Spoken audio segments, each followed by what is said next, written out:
Assalamualaikum warahmatullahi wabarakatuh.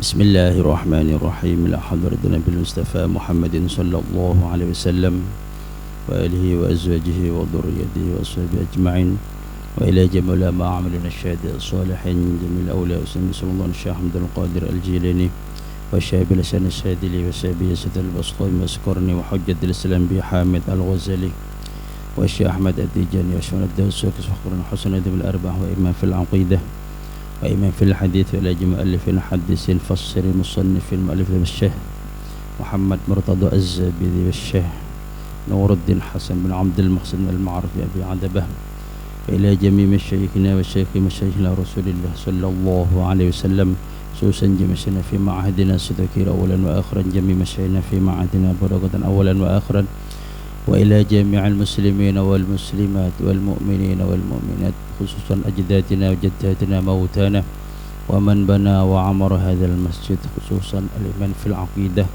الشيخ أبي الحسن الأشعري الشيخ أبي منصور الماتريدي غفر الله ذنوبهم وكفر سيئاتهم وتقبل حسناتهم وأن الله عند درجاتهم في الجنة ويعيد علينا من بركاتهم وأسرارهم وأنوارهم وعلومهم ورضوانهم ونفحاتهم في الدين والدنيا والآخرة لنا ولهم الفاتحة. أعوذ بالله من الشيطان الرجيم. بسم الله الرحمن الرحيم. الحمد لله رب العالمين الرحمن الرحيم مالك يوم الدين إياك نعبد وإياك نستعين اهدنا الصراط المستقيم صراط الذين أنعمت عليهم غير المغضوب عليهم ولا الضالين رب اغفر لي ولوالدي آمين. Bismillahirrahmanirrahim. Alhamdulillahi rabbil alamin. Allahumma salli wa sallim barik ala sayyidina Muhammad. Amma ba'da, hadratil mukarramin, para alim, para jamaah sekalian rahimakumullah. Alhamdulillah, pada kesempatan kali ini kita akan membahas tema yang menurut saya agak berat nih sebenarnya. Temanya adalah tema tauhid Ahlus Sunnah wal Jamaah. Ketika berbicara tauhid ini pun abot ya. Karena tauhid ini tak kasat mata, tidak kelihatan hubungannya karo hati. Cuma karena ada embel-embel Ahlus Sunnah wal Jamaah, maka kita fokus pada poin tertentu, yaitu Ahlus Sunnah wal Jamaah dalam tauhid atau tauhidnya Ahlus Sunnah wal Jamaah. Sering kita mendengar ya, bahwasanya konsep ya beragama di dalam Ahlus Sunnah wal Jamaah itu ada 3. Yang pertama di bidang syariat, yang kedua bidang tauhid atau teologi, yang ketiga adalah bidang tasawuf. Nah, ya. Dulu sudah pernah kita singgung, kita bahas juga tentang tasawuf, tentang bermadhab juga sudah pernah. Mungkin pertama kali saya kesini mungkin kenal jenengan itu sudah pernah. Sekarang yang kita bahas adalah tauhid Ahlus Sunnah wal Jamaah. Banyak sekali orang itu yang mengaku ahli tauhid, orang mengaku tentang faham tentang tauhid, cuma sekarang sanad ketauhidannya itu kemana? Materi ini ndak pati senang materi ya, nggak ada yang ngantuk materi ini ya, apa-apa. Tapi saya juga tidak mungkin menjelaskan lama karena tauhid ini panjang pembahasannya, meskipun tidak sepanjang pembahasan tentang fikih. Jarang kitab tauhid itu menjelaskan tentang sampai sekian jilid, jarang ya. Ini saja yang saya bawa ini rangkuman dari bab tauhidnya saja, yang kalau kitab aslinya itu 11 jilid ya. Niki cuma 1. Ini rangkuman diambil dari kitab Ithafis Sadatil Murtaqin, karya dari Sayyid Muhammad Murtadha Az-Zabidi. Ittihaf Saddal Muttaqin adalah sarah daripada kitab Ihya Ulumuddin karya Muhammad Al-Ghazali, Imam Ghazali. Ini disebut dalam kitab Qawaidul Aqaid. Ketika berbicara tauhid dalam Ahlus Sunnah wal Jamaah, ada satu ungkapan yang sangat familiar di kalangan para pengkaji ilmu tauhid, khususnya tauhid di dalam Ahlus Sunnah wal Jamaah. Bahasa ini disampaikan oleh beliau, salah satunya yang sangat familiar adalah oleh Sayyid Murtada Az-Zabidi, cuma yang muncul dalam beberapa kitab disebutkan di dalam kitab Ithafis Sadatil Muttaqin Syarah Ihya Ulumuddin. Sebenarnya sama, karena ini rangkuman dari sekian kitab ya, 10 jilid, ada yang 11 jilid, itu diambil tauhid-tauhidnya saja, dijadikan satu di dalam kitab ini. Yaitu beliau pernah mengatakan ya dalam kitab adalah kitab Qawaidul Aqaid ini, idza utliqa ahlus sunnah wal jamaah fal muradu bihim al asyairah wal maturidiyah. Idza utliqa ahlus sunnah wal jamaah fal muradu bihim al asyairah wal maturidiyah. Ketika diucapkan bahasa ahlus sunnah wal jamaah, kok ana wong ngomong Ahlus Sunnah wal Jamaah iki sapa sih? Maka yang dimaksud adalah beliau fal muradu bihim, mereka adalah al-asyairah wal maturidiyah. Mereka adalah kelompok yang mengikuti ajaran tauhid daripada Imam Abul Hasan Al-Asy'ari dan Imam Abu Mansur Al-Maturidi. Ngapunten, mungkin ini pernah mendengar atau masih baru mendengar sebagian mungkin ya. Pernah mendengar nggih Imam Abul Hasan nggih nama itu? Pernah nggih? Ada yang belum pernah nggih? Sing umum kan Imam Syafi'i ngoten niku ya. Imam Syafi'i, Imam Ghazali ngoten nggih. Imam Abu Hanifah, Imam Abul Hasan ora pati umum. Coba kalau jenengan ditanya, jenengan ikut madhabnya siapa? Saya ikut madhab Syafi'i. Ini ya. Ikut madhab Imam Syafi'i. Padahal yo dalam apa? Semuanya, akhirnya semua ini ya. Nah, meskipun kalau di dalam Ahlus Sunnah wal Jamaah sudah dikotakkan sendiri bahwasanya Ahlus Sunnah wal Jamaah niku secara definisi banyak. Ada yang mengatakan Ahlus Sunnah itu adalah Ahlul Hadis. Ya, wa mu'tamadi madzhabihim al-adillah as-sam'iyah. Ada yang mengatakan Ahlul Tafsir, ada yang mengatakan Ahlul Fikih, macam-macam. Cuma ketika ini disandarkan pada ilmu tauhid, Ahlus Sunnah wal Jamaah adalah para pengikut Imam Abul Hasan Al-Asy'ari dan Imam Abu Mansur Al-Maturidi. Lah sekarang pertanyaannya, kalau misalkan ada klaim-klaim tertentu misalkan yang mengatakan saya ini tauhidnya tidak ikut beliau berdua, ikut siapa? Melok sinten biasa ya? Melok ndak ketemu ya, ndak jelas itu. Saya kalau tak takon, ditakon nih, tumut kitab kula wis tumut kiai ngoten paling aman ngoten ya. Tumut apa mau ini? Oh ya niki tumut jenengan imam terus cocok pun niki ya. Jarene beliau jenengan deresan kula nderek kiai kula aman, paling aman wis melok kiai ngoten ya. Paling aman. Kadang-kadang kita kan tidak kenal sapa sih imame Ahlus Sunnah wal Jamaah dalam bidang akidah iki. Sapa ya? Pokok Imam Syafi'i aku wis ya. Kabeh sampai bersus ini ya. Lek ditakon-takoni mana Syafi'i sing ndi iki dah. Kadang-kadang kita tidak paham ya. Pun. Di sini jelas ya. Qala al-Khayali fi hasyati ala syaril aqaid al-asyairah hum Ahlus Sunnah wal Jamaah. Kelompok Asy'ariyah mereka adalah kelompok Ahlus Sunnah wal Jamaah. Hadza huwal masyhur fi diyari Khurasan wal Iraq wasyam wa aktsaril aqtar fi diyari ma wara'an nahr. Dulu memang semacam ini. Jadi wilayah Khurasan, wilayah Irak, Syam, Suriah itu sebagian wilayah kebanyakan mengikuti pada madhab Abul Hasan Al-Asy'ari. Tapi ini sudah ditentang oleh sebagian ulama, ya oleh sebagian ulama kontemporer. Saya juga ada bawa kitabnya, tapi ada Syekh Ali Jum'ah dalam kitab Aqidah Ahlussunnah wal Jamaah juga menentang. Itu dulu. Kalau sekarang berubah. Ya mungkin kalau bahasa kita dulu di Indonesia ini bukan Islam yang banyak ya, tapi katakanlah apa Buddha atau Hindu ngoten nggih. Nah sekarang kan sudah Islam. Nah, ini bahasa dulu. Kalau sekarang sudah berubah. Maka sampai wa fi diyari ma wara'an nahar yutlaqu dzalika 'alal Maturidi ashabul Imam Abi Mansur ya. Nah, tetapi wilayah-wilayah yang lain itu justru ikut pada Imam Abi Mansur Al-Maturidi. Jadi imam kita dalam akidah itu adalah Imam Abul Hasan Al-Asy'ari dan Imam Abu Mansur Al-Maturidi. Eling-eling niki ya, gawe wiritan lek bocah eling ya. Abul Hasan Al-Asy'ari, Abi Mansur Al-Maturidi.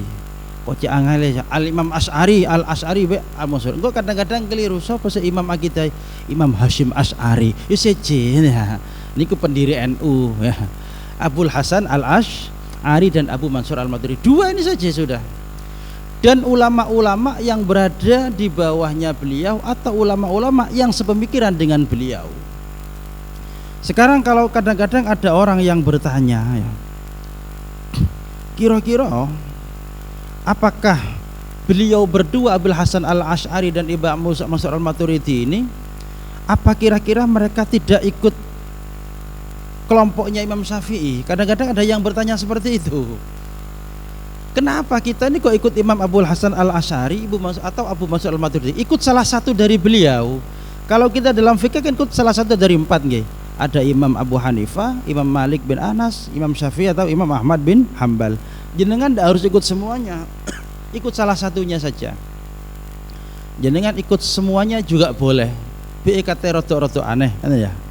Mangdu subuh iku melok Imam Syafi'i, engko zuhur iki melok Imam Abu Hanifah, asar ngen salate melok Imam Malik ya, maghrib melok Imam Ahmad bin Hambal, isya diawur ya.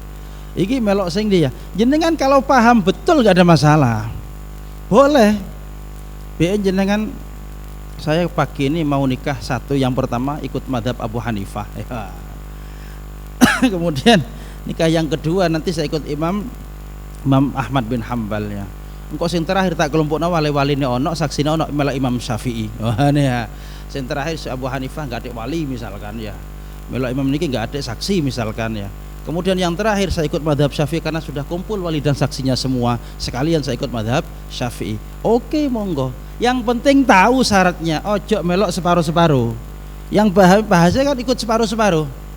Melok madhab iki tok. Bab satu kata saja, syaratnya enggak diikuti, itu yang bermasalah. Ya begitu juga dalam konteks akidah tauhid, jenengan ikut salah satu daripada dua madhab ini. Yang pertama Abul Hasan Al-Asy'ari, yang kedua Abul Mansur Al-Maturidi. Kenapa saya kok sering menyebut Abul Hasan dulu kok bukan Abu Mansur Al-Maturidi dulu? Karena hampir mayoritas lebih banyak pengikutnya Imam Al-Asy'ari daripada Imam Al-Maturidi, termasuk di Indonesia. Jadi kalau tanya, ya apa sih Imam Abul Hasan pemikirannya? Wes enggak angel-angel jenengan. Pokok aku iki Imam Tauhid Imam Abul Hasan Al-Asy'ari. Mana ajarannya? Yang ada dalam kitab Aqidatul Awam. Beres saja nih bonoten ya. Cuma Aqidatul Awam itu saya Ja'far gitu. Kita kadang-kadang kan bingung ya. Dalam kitab Aqidatul Awam, iki melok Imam sapa? Iku ya melok Imam Abul Hasan Al-Asy'ari. Sama dengan jenengan mengikuti Imam sinten Abu Imam Syafi'i. Tapi kita pernah ndak ngaji kitabnya Imam Syafi'i? Mboten enten ya, ngerti kitab model kaya apa ndak weruh ya. Karena kita ngajinya Sulam, Safina, Fathul Qorib, Fathul Mu'in ya, Fathul Wahab dan Fathul yang lain. Pokok ndak Fathul Izar ya. Fathul Izar pun ada juga ya. Pun kajiannya itu kita ndak mengkaji langsung kitabnya Imam Syafi'i, mboten. Ndak mengkaji ya. Jarang di pondok tuh ngaji kitab Imam Syafi'i, itu jarang ya. Kalau saja tidak pernah ngaji kitab aslinya kitab beliau. Cuma kalau baca kitab beliau ya pernah ya, baca seperti Al-Um, Ar-Risalah dan sebagainya itu pernah. Pun cuma kalau kita ikut dalam konteks akidah, kita ikut salah satu daripada dua imam ini. Pun kemudian wa bainat ta'ifatain ikhtilafun katsir ila ikhtilafun fi ba'dil masail kama takwin wa ghairiha. Ada ulama yang mengatakan memang apakah Imam Abul Hasan Al-Asy'ari ini bukan pengikut madhab Syafi'i? Kalau ditanyakan, ya tentu lebih sepuh Imam Syafi'i daripada Imam Abul Hasan. Kalau ditanyakan lebih sepuh mana Imam Mansur dengan imam-imam madhab yang 4, Abu Hanifah, Imam Malik, Imam Syafi'i, kemudian Imam Ahmad, lebih sepuh mereka. Pertanyaannya sekarang, ini kadang-kadang muncul, jare melo Imam Syafi'i, kok melo Imam Abul Hasan Al-Asy'ari, madhab kok pindah-pindah, ya. Ini kan kadang-kadang kita dapat pertanyaan seperti itu. Jawabannya mudah ya, karena di sini sudah ada dalam kitab ya, wal ya'lam anna kullan minal imamaini Abil Hasan wa Abi Mansur radhiyallahu anhuma wa jazahuma 'anil Islam khairan lam yubdi'a min 'indihima ra'yan wa lam yastaqa madhhaban innama huma muqarrirani limadhhabis salaf munadilani amma kana alaihi ashabu Rasulillah sallallahu alaihi wasallam. Imam Abul Hasan Al-Asy'ari dan Abu Mansur ini tidak membuat akidah sendiri, tidak membuat akidah sendiri. Jangan dianggap Abul Hasan ini melenceng dari mazhab Syafi'i, buktinya dia buat mazhab sendiri, tidak seperti itu. Imam Abul Hasan dan Abu Mansur ini mereka itu lam yubdi'ah, tidak bid'ah, tidak membuat-buat aturan tauhid sendiri, tetapi mereka merumuskan kembali apa yang sudah dirumuskan oleh ulama-ulama terdahulu di kalangan madhahibil arba'ah. Jadi jangan mengatakan loh, karena kalau jenengan kaji secara detail, ternyata Imam Abul Hasan Al-Asy'ari itu madhab fikihnya ikut Imam Asy-Syafi'i. Jadi madhab fikihnya Abul Hasan itu ikut Imam Syafi'i, madhab Syafi'iyah. Abu Mansur itu madhab fikihnya ikut Imam Abu Hanifah. Jadi semua iki saingan iki berarti Abu Hanifah tukaran karo Abu Mansur. Buktinya Abu Mansur juga tidak cocok sama Abu Hanifah, buktinya akidahnya beda. Sekarang pertanyaannya, kira-kira Imam Syafi'i ini ikut akidahnya siapa? Kadang-kadang bingung ya. Imam Syafi'i katanya Ahlussunnah wal Jamaah itu Imam Abu Hasan dan Abu Mansur. Imam Syafi'i kan ada di sebelumnya, periodenya masanya. Ini berarti Imam Syafi'i tidak berakidah berarti. Iki wong tidak paham yang semacam ini. Dan ini sering muncul di dalam kajian-kajian YouTube kadang-kadang seperti itu. Kalau kalian madhab akidahnya ikut Abu Mansur dan Abu Hasan, salah satu daripada beliau, berarti kalian tidak ikut Imam Syafi'i. Sekarang pertanyaannya, apakah madhab tauhidnya Imam Syafi'i? Nah, ini pertanyaannya. Wis angel jawabnya gitu dah. Jawabannya sih tidak mungkin Imam Abul Hasan, Imam Syafi'i ikut Abu Hasan, tidak mungkin, karena lebih dulu Imam Syafi'i. Maka sampai disebutkan di sini lam yastaqqa madhaban, mereka tidak buat madhab sendiri. Sekarang nanti saya akan kaji apa saja ajarannya dalam dalam madhab Abul Hasan Al-Asy'ari. Intinya di sini disebutkan Imam Abul Hasan Al-Asy'ari dan Abu Mansur Al-Maturidi tidak membuat madhab sendiri. Kenapa kok disebut beliau ini sebagai pencetus? Karena beliau merumuskan kembali apa yang sudah pernah ada pada masa beliau. Sekarang pertanyaannya, apakah Imam Syafi'i, sekalipun Imam Ahmad bin Hanbal, Imam Abu Hanifah, mereka tidak punya kitab tauhid? Punya, cuma mereka itu lebih menonjol tentang ilmu fikihnya. Kenapa? Alasannya cara ulama, beliau itu lebih condong ilmu fikihnya karena pada masa beliau itu lebih fokus pada fikih, kebutuhan ilmu itu. Ya kayak jenengan ngoten ya, lek udan-udan ngeten iki ya ora pati payu dodol es iku ngoten lho arep ya. Sing payu ya wis ote-ote ya, sing anget-anget. Lah begitu juga kalangan beliau. Maka sama dengan karangan ngeten. Tafsir itu kalau dikarang oleh ahli tasawuf, maka tafsirannya mengarah pada tasawuf yang banyak. Tafsir kalau dikarang oleh ahli sejarah, maka tafsir itu banyak pada sejarah. Tafsir Ibnu Katsir, coba tafsir Al-Jilani lebih mengarah kepada tasawuf. Tafsir kalau dikarang oleh ahli nahwu, ahli sintaksis, ahli ibu alat ya, maka mengarah ke sana yang banyak lafadznya, yang dibahas tafsirannya sedikit. Ini sangat berpengaruh. Begitu juga kata para ulama, kenapa imam 4 ini kalau lebih muncul pada madhab fikihnya? Karena pada zaman beliau yang muncul banyak adalah pemikiran tentang ilmu fikih. Lah kemudian pada tahapan berikutnya pada masa Imam Abul Hasan Al-Asy'ari muncul kelompok-kelompok besar yang di sini mempermasalahkan tentang akidah. Pada waktu Imam Abul Hasan Asy'ari muncul kelompok yang namanya Mu'tazilah. Muncul kelompok Rawafid semakin meningkat. Khawarij semakin merajalela. Lebih-lebih pernah menjadi satu kerajaan Mu'tazilah ini mendominasi di sana. Maka beliau perlu sekali munculkan satu rumusan membahas tentang tauhid, rumusan daripada kelompok ulama-ulama terdahulu. Lah disinilah beliau itu sampai disebut sebagai sebuah madhab. Kalau dalam torekoh, enten torekoh Qadiriyah, enten Naksabandi, enten sedih gabung Qadiriyah, Naksabandi, gitu ya. Niki perpaduan. Ini kalau sebagian ahli torekoh ada yang mengatakan semacam itu. Ya, dalam kalangan ini juga Imam Abul Hasan tidak walam yubdi'a min indihima ra'yan walam yastaqa madhaban.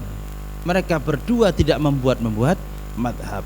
Mereka berdua tidak mencetuskan ajaran baru, tetapi beliau berdua hanya merumuskan kembali apa yang sudah pernah dirumuskan oleh ulama-ulama terdahulu. Sekarang pertanyaannya, kira-kira di antara dua imam ini apa ajaran yang paling penting? Ajaran yang disepakati oleh beliau berdua. Ini tauhid kita itu di sini sudah. Tauhid dalam Ahlussunnah wal Jamaah. Tadi saya kenalkan imam tauhid di dalam Ahlussunnah wal Jamaah. Sinten Abul Hasan Al Asy'ari, Abu Mansur Al Maturidi. Lah sekarang pertanyaannya, kalau di dalam kitab fikih itu ada madhab Hanafi, kemudian madhab Maliki, Syafi'i dan Hambali, ini kan ada perbedaan. Sholat aja kadang-kadang ya ono sing beda, ngoten ya. Zakat kadarnya juga beda. Zakatnya sepakat wajib semuanya, sepakat. Tetapi kadarnya kadang berbeda. Kurusnya juga berbeda. Sholat semua sepakat, cuma di dalamnya ada yang beda. Ono sing Bismillah enggak wajib, Fatihah sepakat wajib, cuma model Bismillahnya kadang Fatihah ono sing enggak ada Bismillah, ada yang pakai Bismillah. Sama dengan zakat ya, itu wajib sepakat zakatnya, puasanya wajib, sholatnya, tapi di dalamnya ada perbedaan. Begitu juga dalam masalah akidah. Cuma kehebatannya di sini akidah ini perbedaannya apa? Antara Imam Abil Hasan Al Asy'ari ini sepakat. Imam Ibnu Subki menyebutkan dalam syarah akidah Ibnul Hajib, beliau menyebutkan i'lam anna ahlas sunnah wal jamaah kullahum qad ittafaqu ala mu'taqidin wahid fima yajibu wa yajuzu wa yastahil. Jadi kelompok ahlus sunnah wal jamaah, dua imam ahlus sunnah wal jamaah, Abul Hasan Al Asy'ari, Abul Hasan Al Asy'ari dan Abu Mansur Al Maturidi, ini sepakat satu bahasa dalam masalah sifat wajib, sifat mustahil, sifat jaiz, baik itu bagi Allah maupun bagi Rasul, sepakat. Jadi sifat wajib ini ajarannya Abul Hasan Al Asy'ari, kecuali ada sebagian kelompok nggak ono sifat wajib itu masih ada sebagian kelompok yang mengatakan nggak ada sifat wajib itu, yang ada Asmaul Husna jarene ya. Baik, Asmaul Husna ngeten. Karena dalam aturan tauhid Ahlus Sunnah wal Jamaah itu merumuskan sifat wajib 20. Sekarang kadang ada yang bertanya, kira-kira lebih banyak mana antara 20 dengan Asmaul Husna 99? Ya ngadek takon, masih arek TK paham 20 banding 99, pasti lebih banyak 99. Makanya kadang ada yang tidak mau wujud kidam itu ya, yang mau hanya ya Allah, ya Rahman, ya Rahim. Karena ini sifat-sifat Allah, Asmaul Husna, Asma Allah, berarti yang 20 kurang ya. Ini kadang-kadang seperti itu. Mes merasa paling benar Allah itu 99 asmanya. Begitu juga itu sudah menjadi sifatnya. Tetapi yang 20 ini banyak kortingannya ya, sekian persen. Pertanyaannya sekarang, Allah itu tidak bisa dibatasi secara hakikat. Mboten angsal batasi sifatnya Gusti Allah, mboten angsal. Loh kok di sini kok hanya 20? Kok enggak 99? 20 ini sudah menjadi perwakilan dari segala sifat yang sempurna, yang baik, dari setiap sifat yang baik. Wis terwakili dari sifat 20 ini. Lek disebut kabeh jenengan tambah bingung. Wong sing 20 ndak pati apal, apa maneh sing 99. Apa maneh sifat baik disebutkan semua. Sifat baik sebutkan semua. Semua Allah itu sifat kebaikannya tidak terbatas. Cuma kenapa kok masa disebutkan hanya 99, bahkan lebih dikerucutkan lagi menjadi 20? Karena sifat ini sudah mewakili setiap sifat kebaikan, setiap sifat kesempurnaan yang pantas bagi Allah sebagai Tuhan. Lan mek 20 enak ya, wujud kita mbako ndak pati usum saniki ya. Tapi alhamdulillah kadang-kadang teng ar-raudhah ya si usum ya. Allah wujud kita mbako. Sajane itu juga butuh sifat mustahilnya biar hafal.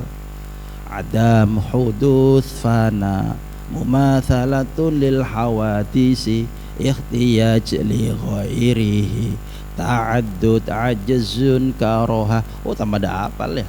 Sifat wujud saja kadang lupa ngoten ya.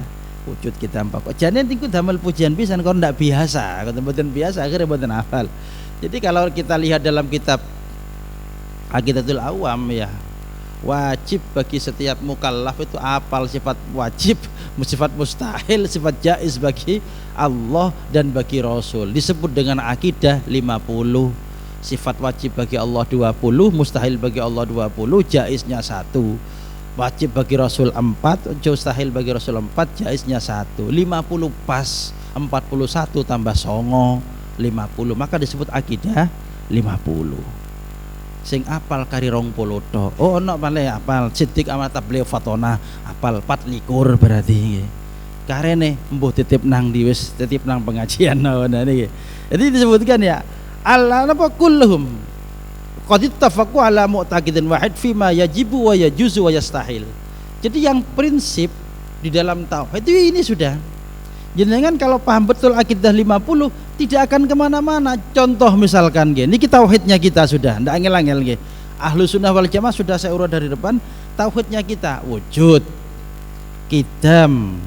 Wujud itu sudah menghilangkan semuanya sifat nafsiyah. Ketika Allah ini wujud, maka wujudnya yang lain itu adalah wujud majazi, enggak asli wujudnya kula jenengan niki. Wujudnya kula jenengan niki karena diwujudna Gusti Allah, enggak asli. Sing asli wujud iku mek Gusti Allah. Oh iki lho dijerone iki ndak mari sak SKS iki ngoten ya. Nggih. S1 niki ya. Pun ada qidam, wujudnya Allah harus dahulu, maka ketika dahulu maka yang lain baru.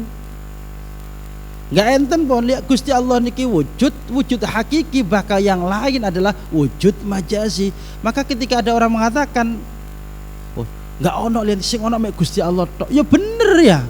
Tapi hati-hati lek karepe kula kalian jenengan iki mentiadakan yang lain dalam konteks syariat ini berbeda, tapi dalam konteks hakikat wujud hakiki ya mek Gusti Allah, karena yang lain ini tidak wujud hakiki. Sing nomor loro misalkan qidam, ini juga menghilangkan yang lain. Ketika Allah sifatnya itu sudah punya sifat dahulu, maka selain Allah namanya baru. Karena hanya Allah yang dahulu, yang lain berarti baru. Kemudian yang berikutnya misalkan bako itu artinya kekal. Berarti yang lain itu tidak ada yang kekal. Loh kok ono perkara yang lain kekal, itu karena dikekalkan oleh Allah. Surga neraka itu kekal, itu tidak kekal hakiki. Surga neraka itu kekal memang dalam syariat, dalam agama, dalam Al-Quran kekal, tetapi itu kekal dikekalkan oleh Allah, tidak kekal dengan sendirinya. Lalu Gusti Allah memang punya sifat wajib bako, kekal dengan zatnya sendiri. Kalau yang lain kekal karena dikekalkan oleh Allah. Maka salah kalau ada orang mengatakan akhirat tidak kekal, jadi ini ya buku serial tasawuf modern ya, yang ditulis oleh beliau itu ya. Tasawuf modern itu kan banyak ya. Napa dibalik pusaran Ka'bah jarene ya. Oh ini kan kata serial termasuk akhirat tidak kekal jarene ya. Wah ini menyalahi beberapa ajaran tauhid nih. Wong ahli nuklir nulis tauhid, wah salah mboten ya. Beliau kan ahli nuklir, saya nggak nyebutkan namanya kok rasan-rasannya ya.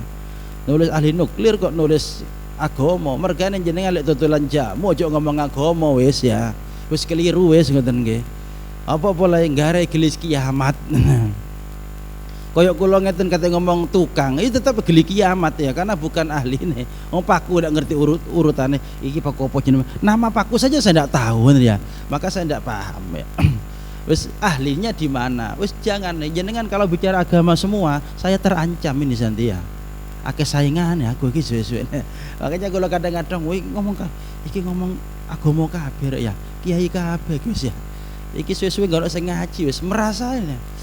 Kadang-kadang sok bijak sih ndak kagak gue ya sepasang status kadang-kadang ya tidak apa-apa lah dalam konteks cuma ya napa kalau bukan ahlinya mustahil. Yang kemudian yang keempat ini juga ya, yang keempat ini sifat napa mukhalafah lil hawadis. Ketika kita bicara sifat Allah yang mukhalafah lil hawadis ini pasti sudah menghilangkan yang lain. Tauhid tajsim menyerupakan Allah dengan makhluk, tasbih menyerupakan Allah makhluk, menganggap Allah itu berjisim, tajsim, tasbih menyerupakan Allah makhluk, itu hilang dengan sifat mukhalafah lil hawadis. Allah itu harus beda dengan yang lain. Kalau yang lain butuh tempat, Allah tidak butuh tempat. Kalau yang lain ada tempatnya, Allah berarti tidak ada tempatnya. Kalau yang lain itu tidak bisa apa-apa, berarti Allah yang bisa apa-apa. Karena Allah itu mukhalafah lil hawadis, tidak boleh sama sifatnya, tidak boleh sama. Lek podo saingan.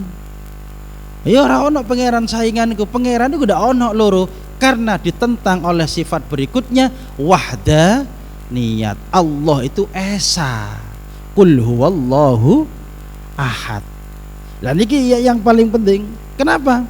Karena kita punya sifat wajib ya, percaya pada sifat wajibnya Allah, sifat wajib. Terus sampai napa? Sifat terakhir napa? Mutakalliman. Sifat mustahil juga dibalik pun mustahil bagi Allah. Kalau sifat wajib itu sifat yang harus dimiliki oleh Allah. Kita wajib percaya Allah punya sifat itu. Kalau mustahil sifat ini tidak mungkin dimiliki oleh Allah. Apa contohnya? Hudus, baru, tidak mungkin. Kalau baru berarti ada yang menciptakan. Ya boleh ono sing nyipta, berarti itu pangeran. Adam tidak ada, tidak mungkin nggak ada. Buktinya ciptaannya ada. Tidak mungkin ya. Kalau ada orang ngomong misalkan tidak ada Allah, tetapi ciptaannya ada. Tanpa disebutkan pun ada. Makanya dulu pernah viral ada satu video, potongan video. Jenengan kalau cari di dalam Al-Quran tidak ada wujud itu ya, tidak menjelaskan wujud Allah itu wujud itu tidak ada ya. Al-Quran tidak jelasnya wujud itu ya, orang sifat wujud itu ya. Tetapi meskipun nggak menjelaskan sifat wujud, adanya Quran itu menunjukkan wujudnya Allah. Masa ono Al-Quran ya bukti dari firman-Nya Allah yang berfirman tidak ada ya, tidak mungkin ya. Kitab niki masih kalau nggak nyebut iki ono pengarangnya loh yo, masih nggak ngomong ngoten jenengan percaya kalau ada yang ngarang niki, masih yang mboten kalau sebut ya kan aneh lek ono wong koyo ini sudah murtad ini yo, sing paham itu ndak paham ya. Jadi kalau disebut Al-Quran itu nggak menyebutkan wujud berarti Allah ndak wujud, yo keliru kalau seperti itu. Wujudnya Al-Quran menunjukkan wujudnya Allah, ngoten ya pun. Maka di sini disebutkan fima yajib wa ma yastahil, termasuk wa yajuz, sifat jaiz bagi Allah. Sifat jaiz niku sifat yang boleh Allah itu melakukan, juga boleh tidak. Ku fi'lu kulli mumkinin autar kuhu. Kados kula jenengan ya. Kula jenengan digawe ganteng ambek elek apa jare Gusti Allah. Ndak ono kewajiban Gusti Allah gawe ganteng iku. Pokok bapakku ganteng, ibuku ayu, aku kudu ganteng ya. Mboten enten. Wong kadang bapak yo ganteng, ibuke ayu, anak yo ora pati kaya anake, malah kaya anake tanggoe malah ya. Niki sing kok sece iki ya, kok kaya tukang parkir iki wajahe ya. Beke ngampung ta opo ya. Mboten enten Pak ya. Jadi makanya semalam saya juga bahas bab li'an ya. Bab li'an itu di dalam kitab itu Fathul Qorib ngaji mari maghrib dulu. Jenenge rahim iku lek wis kelebon sperma iku enggak bisa buka maneh ya. Kok dibuka maneh, diampungi jare ya. Buktine iki kok seje ya, aku kuning kok anakku kok ireng. Salah mirip wajahe iku lho tukang jogo mobil di dalan misalkan. Iki bahaya dia. Ini namanya li'an, ndak perlu hati-hati jenengan. Konsekuensinya itu berat ya. bisa lepas itu napa sih pernikahannya, anaknya juga bisa lepas. Wis aneh-aneh nang bojone lebih-lebih enggak ada ya. Pun niku bab li'an, tapi niku tahu fikih saya tidak bahas itu. Pun jadi kadang-kadang seperti itu. Enggak mesti ya, kadang-kadang ono lah ibu elek, bapak elek, anak yo ayu kadang-kadang ya. Sampai kadang-kadang kayak guyonan ya. Kok pinter gaine ya apa carane? Ngene ya. Sing apes niki lek bapake kuning, ibuke kuning, anak ireng, tepake mati lampu gaene. Wis wetik ya. Hubungane iku apa? Kadang-kadang kan enten ngoten niku kadang-kadang. Ya Allah bapak ireng guyonan ya. Kok pinter gaene ya apa carane ya? Sing iki kok elek kok siji ya. Iki tepandak tenang gawe empu kok dadi ya. Enggak sengaja sakjane iki ya. Ini tidak bisa seperti itu. Membuat orang tampan, cantik, sugih ndak wajib. Niku sifat jaiz itu contohnya jaiz. Gusti Allah ndak wajib berbuat baik kepada makhluk, ndak wajib. Makanya kalau jenengan itu lek njaluk ndak mesti wajib dikei. Lek jenengan njaluk kudu dikei, wah enak ya Allah, ya tero ya Allah, ya 1M ya Allah, saya butuh sekarang jam 8 ya Allah. Kok dikei temenan kok Gusti Allah wedi ternyata nang aku. Ya kira wedi ya. Kan jenengan ini mungkin tidak begitu percaya hal semacam itu. Tapi kalau jenengan lihat para aulia ya ada hitungan detik datang ya. Cuma bukan berarti Allah kepaksaan Gusti Allah ternyata kan atur wali ternyata mboten. Gusti Allah saking sayangin nang maha mambae langsung dikasih. Buktinya seperti mukjizat, minta langsung datang. Pun wa ma yastahil waqtalafu fit turq ya pun. Niki secara prinsip akidah niku adalah situ. Cuma kalau ditanya yang terakhir. Kalau ditanya adakah perbedaan di antara Imam Abul Hasan Al-Asy'ari dan Abu Mansur Al-Maturidi? Pasti ada. Kalau tidak ada jadi satu itu. Ada perbedaan sama dengan Imam Hanafi, Imam Malik, Imam Syafi'i, itu ada perbedaan. Cuma perbedaan di antara beliau berdua tidak sampai lah nih ya. Contoh wa bainat ta'ifataini, di antara dua kelompok besar dalam akidah, kelompok Asy'ariyah dan Maturidiyah ini memang ikhtilafun fi ba'dil usul. Memang ada perbedaan. Cuma ya dalam contoh masalah takwin, masalah istisna fil iman, masalah imanil muqallid, imamnya orang yang bertaklid seperti kita ini. Ini ada perincian tertentu. Wal muhaqqiqun minal fariqaini la niki yun la yansabu ahaduhuma al akhar ilal bid'ah wad dhalal. Cuma perbedaan di antara kedua ini, antara kelompok Asy'ariyah dan Maturidiyah, perbedaannya ini tidak begitu prinsip sehingga mereka berdua tidak saling membid'ahkan, tidak saling menyesatkan. Beda kalau Mu'tazilah, Rafidhah ya. Cak niki Syiah ya, Rafidhah itu ya. Khawarij, itu perbedaan sangat prinsip. Maka di antara mereka itu membid'ahkan kelompok itu. Tapi kalau antara Imam Abul Hasan dan Al-Asy'ari, begitu juga kelompoknya Asy'ariyah dan Maturidiyah, ini tidak saling membid'ahkan. Kenapa?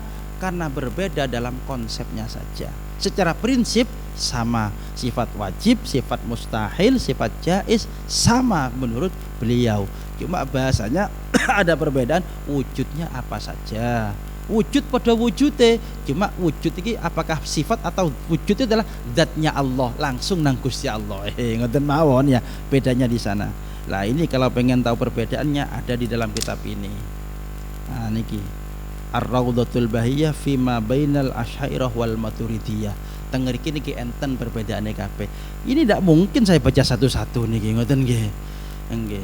Makanya kalau teng Ustaz Maksum bahwa iki rada suwe lek bahas iki dibahas siji-siji ya. Kalau bahas sifat yang disepakati saja itu sudah berat ya. Bahas sifat wajib, sifat mustahil, sifat jaiz bagi Allah dan Rasul itu agak berat. Cuma kula mek jelasaken secara akidah Ahlus Sunnah wal Jamaah itu mengikuti dua imam besar, yaitu Imam Abul Hasan Al-Asy'ari dan Abu Mansur Al-Maturidi. Dan yang perlu saya tegaskan lagi, dua imam ini tidak membuat ilmu tauhid yang baru, tetapi mereka hanya merumuskan kembali dari pendapat ulama-ulama terdahulu dari 4 madhab. Kemudian yang diperjelas lagi, Imam Abul Hasan Al-Asy'ari madhabnya fikih ikut Imam Syafi'i, Abu Mansur ikut Imam Abu Hanifah. Secara prinsip sama, Apa? Tentang sifat wajib, mustahil dan jaiz bagi Allah dan Rasul. Nanti secara praktek teori itu ada perbedaan sedikit, tetapi perbedaan tidak sampai saling membid'ahkan, bahkan saling menyesatkan, lebih-lebih saling mengkafirkan. Nah, ini makanya kalau jenengan tanya ada ndak, sekarang saya singgung sedikit ya, tauhid itu membahas tauhid rububiyah dan uluhiyah. Lek di ahlu sunnah wal jamaah mboten enten ceritane, mboten enten ceritane. Tauhid uluhiyah ambek rububiyah itu jarene ya, lek uluhiyah itu memang mengakui Allah sebagai Tuhan. Kalau Rob itu hanya sebagai yang mengatur kita. Ya Tuhan ya yang mengatur saja nih. Ya Rabbun ya ilahun. Ojo dibeda-bedakno. Itu hanya untuk mengkanter atau menjawab mereka-mereka yang bertawassul. Jarene wong sing tawassul iku mek percaya Allah sebagai Rabb tapi tidak sebagai ilah. Bukti nilai njaluk nang kuburan jarene ya nih ya. Percaya oleh Allah pangeran tapi lek njaluk nang kuburan iku sangke mengada-ngada. Ini bukan saya yang mengatakan, tetapi Sayyid Ahmad Zaini Dahlan yang hidupnya semasa dengan pendiri Salafi. Ini ada dalam kitabnya itu. Jadi meskipun itu sudah pernah diutarakan oleh kelompok bid'ah dalam tauhid gini ke Imam Ibnu Taimiyah Al-Harrani. Ibnu Taimiyah itu udah ikut ini ya, meskipun beliau itu fikihnya ikut madhab Imam Ahmad bin Hambal. Jadi Imam Ahmad Abu Taimiyah itu madhabnya ikut Imam Ahmad bin Hambal, tauhidnya buat sendiri. Secara husnudzon kalau jenengan ala kulli halin tetap husnudzon pada beliau, karena bagaimanapun beliau banyak jasanya pada agama ini, lepas dari menyesatkan dan membid'ahkannya. Jaren dawuh Gus Dur, sakjane jasanya Pak Harto itu banyak artinya. Kan ngoten ya ndek iki kan meskipun dosanya juga banyak iki sing gak enak kari-karine niki. Nah, maka dan juga menyikapi ini banyak menyikapi Ibnu Taimiyah ini ulama-ulama. Lepas dari semua itu tentang tauhidnya, beliau banyak jasanya kepada agama ini. Urusannya Gusti Allah, ojo melok ngurus. Kula jenengan kadang-kadang melok ngurus ini bid'ah, uang di bid'ah disesatno. Urusannya dhewe durung mari. Merkane koyo sing rame wis enggak adik ngurus nasab, urus nasib ngoten ya. Wis nasab diurus, kula nyen urusan nasib niki wis amanah. Pas niki pun ya. Mugi-mugi manfaat barokah. Kira-kira ada pertanyaan ndak semacam ini nih? Enten, Pak. Nggih, jare kula nggak enten tauhid iki. Ngapunten iki monggo-monggo. Nggih.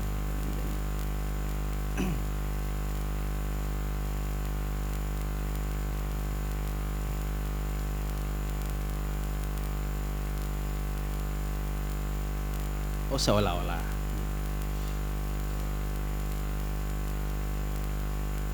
Al-Quran dan hadis. Tahu begini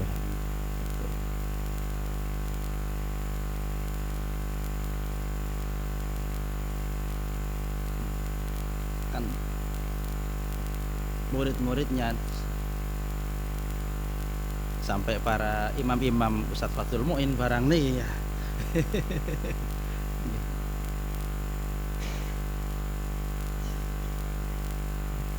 Tambah lebar melebar ngoten maksudnya nggih. Oh nggih.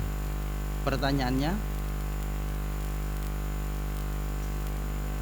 sahabat dari mana? Imam madhab ini dari mana? Oh nggih. Nggih. Nggih. Nyak. Kak Proka nggih betul. Matur nuwun. Jenengan apa sami? Oh nggih. Nggih beda. Oh, pilih padha terwakili gitu ya. Niki beda tapi beda. Waalaikumsalam warahmatullahi wabarakatuh. Nggih sama saja.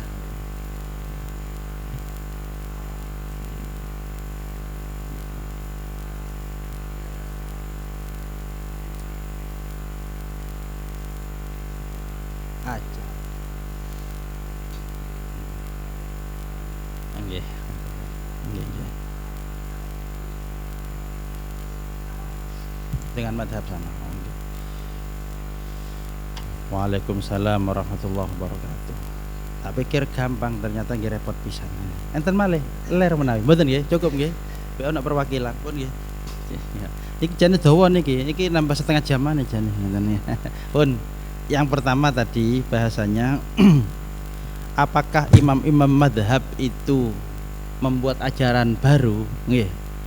Padahal kita sudah sama-sama paham bahwasanya rujukan kita tuh mestinya pedomannya Al-Quran, kalau tidak Al-Quran ya hadis kan berikutnya. Kenapa kok kita ikut madhab? Apalagi setelah ke bawah para tabi'in dan terus sahabat saja. Sebenarnya kalau dilihat dari konsep dasar mboten merubah, tidak akan merubah. Saya yakin madhabul arba'ah itu pasti ikut Al-Quran dan hadis, dan itu dalam ajaran sudah ada. Makanya begini, Imam Syafi'i itu pernah mengatakan, ketika pendapatku ini berbeda dengan hadis, maka hadis yang menang. Ini Imam Syafi'i sendiri banyak makalah, sehingga kalau ditanya kenapa kok butuh madhahibil arba'ah, kenapa kok butuh madhab ini, sumber hukum Islam itu secara hakikat cuma ada dua, yaitu Al-Quran dan hadis. Cuma di dalam Ahlus Sunnah wal Jamaah ditambah dua lagi, ada ijma, ada qiyas. Pun ijma ini adalah kumpulan daripada pendapat para imam madhab. Kemudian ada qiyas daripada madhab dari imam-imam berikutnya. Nah sekarang kebutuhannya apa? Ngeten. Kalau kita murni merujuk pada Al-Quran dan hadis mawon, pasti kita akan terjebak dengan sekian banyaknya masalah yang terjadi di sekitar kita. Contoh misalkan, ya apa cewek nganggo tisu? Niki jenengan ojo lian bahasa tisu tok ndak kira nemu jenengan pun di Al-Quran. Bahasa tisu saja kita tidak menemukan. Mesti kait gawe ini ya. Yang kedua, kalau kita hanya merujuk pada Al-Quran, maka kita akan terjebak dan sekian banyak kasus-kasus kontemporer, tidak akan menemukan dalil hukumnya ini jenengan. Akhirnya begini, menurut saya nggih, di dalam Al-Quran itu jelas yang haram itu minuman adalah khomer, nggih. Kan khomer, nggih. Khomer arak itu. Sekarang pertanyaannya, saiki narkoba, sabu-sabu, ini ekstasi, kira-kira nang ndi niki? Maka disinilah muncul pendapat ulama. Sekarang dilihat Al-Quran mengharamkan khomer itu apa alasannya? Satu, memabukkan. Dua, menghilangkan akal, sehingga orang itu tidak bisa mengkondisikan dirinya sendiri. Ini bahaya baik pada dirinya juga pada akalnya. Sehingga ketika melihat alasan ini muncullah yang namanya qiyas. Ya apa ya? Iya. Satu, pokok setiap perkara yang mabuk membahayakan, menghilangkan akal, berarti ini juga dihukumi haram karena alasannya sama dengan alasan keharamannya khamr. Niku namanya qiyas, analogi. Butuh. Karena kalau hanya khomer akhirnya sing haram khomer tok nggih jenengan ya. Sabu-sabu ndak haram akhirnya karena ndak ada sabu-sabu di Al-Qur'an itu. Nah, ini kan terjebak dengan bahasa itu. Kemudian contoh ijma'nya para ulama.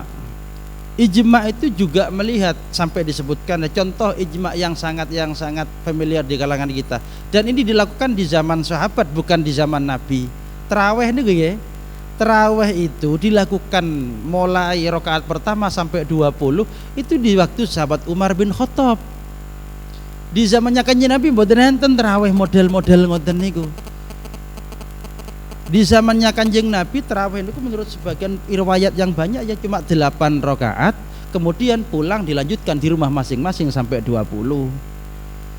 Lah di sini ada sahabat Umar punya inisiatif semacam itu, ya apa lek dikira jadi kumpul mulai rakaat pertama sampai terakhir ini jamaahnya jadi satu biar Islam itu semakin kelihatan syiarnya bersatunya. Dilakukan oleh sahabat Umar dan semua sahabat waktu itu tidak ada yang komplain satupun. Ini namanya ijma, sepakat. Kok andaikan ada yang nggak sepakat pasti ngomong itu. Tapi ternyata tidak ada, ini namanya kesepakatan ulama. Sehingga kesepakatan ulama ini pasti tidak akan berseberangan dengan nas. Umpama ono Al-Qur'an, umpama ono kitab fikih kok menjelaskan boleh nikah 20, ini pasti salah ini karena berseberangan dengan nas Al-Qur'an. Jadi lek pun enten jelas Al-Qur'an rabiku maksimal 4 misalkan. Ndak mungkin ulama itu beda dengan Quran, betul mungkin. Cuma nanti pelebaran apa? Furuk-furuk cabang-cabangnya akan semakin lebar, tapi tidak akan menghilangkan pondasi hukum. Pondasi hukum itu ya Al-Qur'an dan hadis. Cuma cabang-cabangnya saja semakin banyak. Boten membuat-buat, tapi harus kalau pakai Quran hadis terjebak, pasti terjebak sudah. Hukum banyak yang nggak bisa. Jenengan ya apa hukumnya sepeda motoran, sepedaan niku akhirnya nggak nemu sing ana unta jenengan. Jenengan hukumnya numpak unta, numpak jaran, jenengan numpak vario, tambah nggak ono vario ya. Nggih. Kalau ketok vario boleh ndek ngene ya. Pemane Alfat tambah ndak enten di Al-Qur'an jenengan. Al-Fatihah sing ono awalnya ya. Pun ya. Jadi ngeten nggih. Yang terakhir ngeten Bang, nanti kurangnya boleh sambil nyantai ya, menikmati yang di depan itu. Yang terakhir baru pertanyaannya. Ahlus sunnah itu kelompok apa ajaran? Ngeten nggih. Yang jelas ngeten, Ahlus sunnah wal jamaah ini di zaman Nabi, di zaman sahabat belum menjadi nama sebuah kelompok, belum. Kalau ditanyakan apakah ajaran, Ahlus sunnah kelompok yang memiliki ajaran. Jadi Ahlus sunnah ini adalah kelompok yang masih berpegang teguh pada ajaran baginda Nabi Muhammad SAW wa ashabi. Maka ketika ditanya, Kanjeng Nabi kan pernah mengatakan begini, sataftarku ummati ala thalathin wa sab'ina firqah. Kan itu ya, umatku akan terpecah menjadi 73 enggak 76, ngapain nang ditelu iki ya 73 pun salasin tadi 6 iki ya apa dia efek konsumsi siap ini ya pun akhirnya kulluhum halka ana sing aran riwayat kulluhum finnar, semua dari 73 ini neraka tempatnya. Akhirnya illa wahidah, kecuali satu. Sahabat bertanya, siapa satu ini wahai Rasul? Kanjeng Nabi menjawab, ma ana alaihi wa ashabi. Satu kelompok ini dari 73 golongan besar ini Islam semua 73 ini. Jadi jangan ojo gawok oleh ono Islam macam-macam, ojo gawok wis. Kanjeng Nabi sudah isyarah 73 ini 73 golongan besar loh ya. Nanti ada cabang sendiri. Contoh seperti Syiah itu dibagi lagi banyak itu. Cuma masuk satu di sana. Dari 73 ini yang selamatnya satu. Nabi menjawab, siapa? Kata para sahabat bertanya, sinten Kanjeng Nabi? Nabi menjawab, ma'ana li washabi. Mereka yang ikut ajaranku dan senantiasa ikut ajaran sahabatku. Pokok sing melu ajaranku dan sahabatku. Nah, disinilah muncul podo rebutan KB. Jari kelompok A, saya paling pantas menyandang satu itu. Jari kelompok A, saya. Silahkan ngaku KB wis, ngaku KB. Sing NU lah silahkan, sing MD silahkan, sembarang ngaku OKB. Cuma ana alaihi washabi ini punya aturan. Ini dirumuskan oleh para ulama. Jadi kan kalau tanya, kapan munculnya sebuah nama Ahlus sunnah wal jamaah?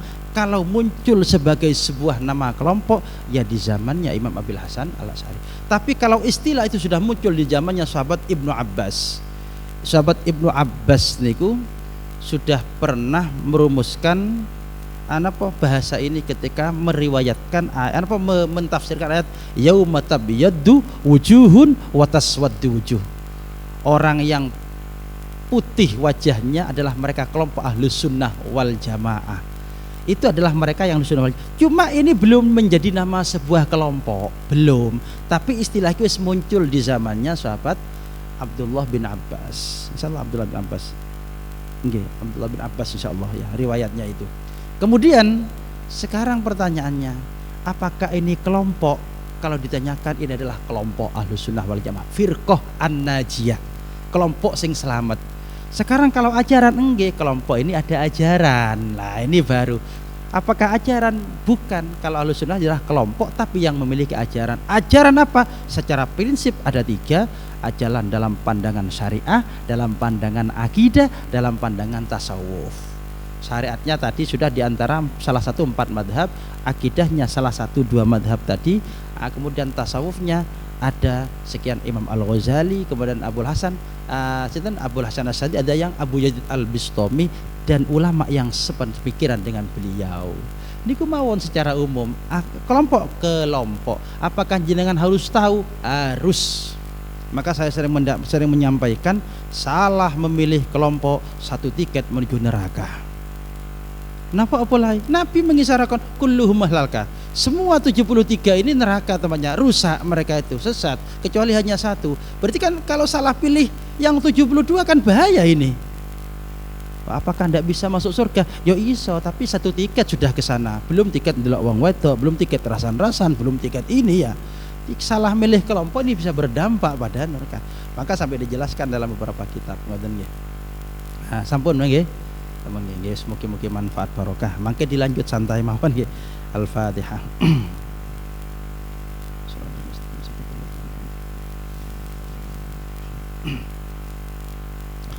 Sarang-sarang maos burdah kali tasbih. Bismillahirrahmanirrahim.